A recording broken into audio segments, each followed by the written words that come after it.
bring the arts into institutions which have limited access to the arts. As an artist, I felt that it was important for me to enter into these institutions and to bring different forms of the arts to them. The collaborative processes with these institutions took the form of negotiations with the authorities, subsequently interactions with the participants of the group, and the resultant art artifacts that came out of the workshops that I created. What was important in the collaborative process was that the institutions eventually became open to the arts and became accustomed to negotiating with artists. Likewise, artists as well would find a way or a common ground to negotiate with the institutions for space, resources, and to be able to expand the arts within the community there.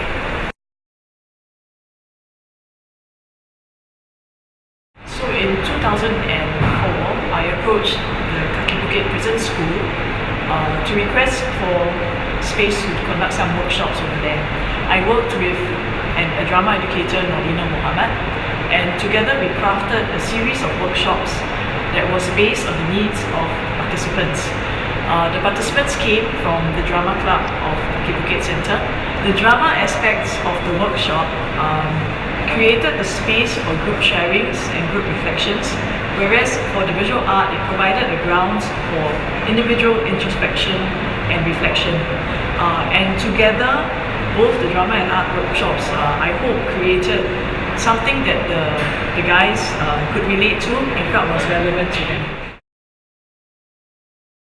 Drama has always been a far more energetic component, right? An energetic modality, or rather it draws out the energies of the participants relatively well with its interactive games. So within like 5-10 minutes, you have the whole group engaging with one another very happily, it breaks down the barriers, people are laughing, and it slowly removes the inhibitions that you initially would have when you enter into a workshop environment.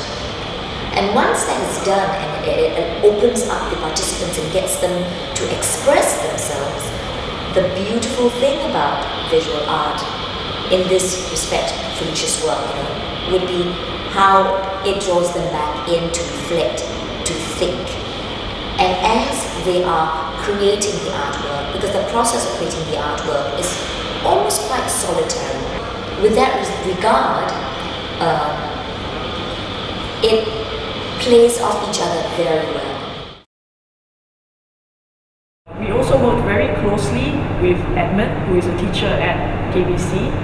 He's a teacher in charge of the drama club, and he got very much involved in the process as well, together with us and the participants. In 2004, when I started the drama club at Kaki Bukit Centre, I wasn't a trained drama educator, so whatever resources I had, they were all from the library and training that I had at NIE and NUS.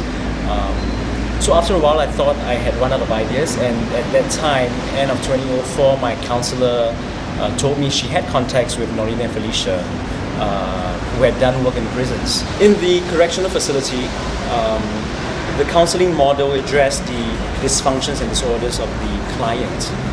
So the kind of model is very much talk therapy, but when Felicia and Noorlinah came into the picture, it went beyond the talk.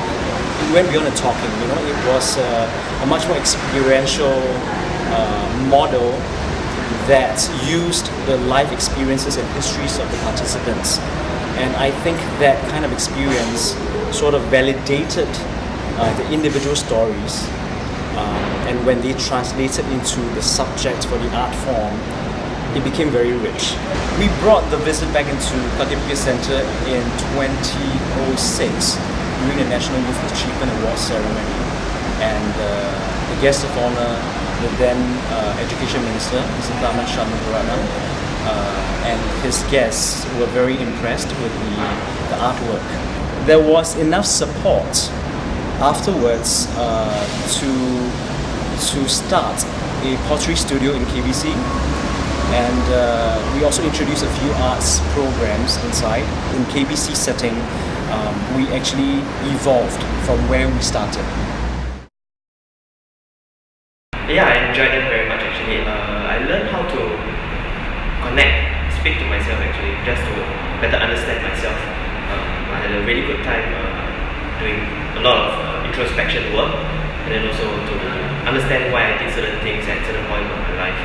The series that I really liked was spread out over 3 sessions. So in the first one, we really just got to understanding ourselves and doing a lot of movement, sound, and during that period we did a lot of introspection work whereby we did reflection, thought about our past, our lives. Yeah, then after that, from there we progressed towards coming up with an art piece. The pottery was a very good art piece that I remembered. Partly because it was a journey. It was not about the final piece itself, but it was a journey that started off as, I think we wrote a letter to ourselves, what we would like to tell ourselves, and from then on it developed into something more concrete, and then it ended off with a pottery sculpture, clay sculpture, which reflected ourselves, and it started off with very simple things like thoughts and emotions. The artwork from the workshops eventually were brought together for a public showing at the substation, which was organized by the necessary stage and guided by Zai Kuning. This was in the year 2006 for the Arts Ridge Festival. The work that we showed were a collection of the pottery, masks, work, performances made by the guys.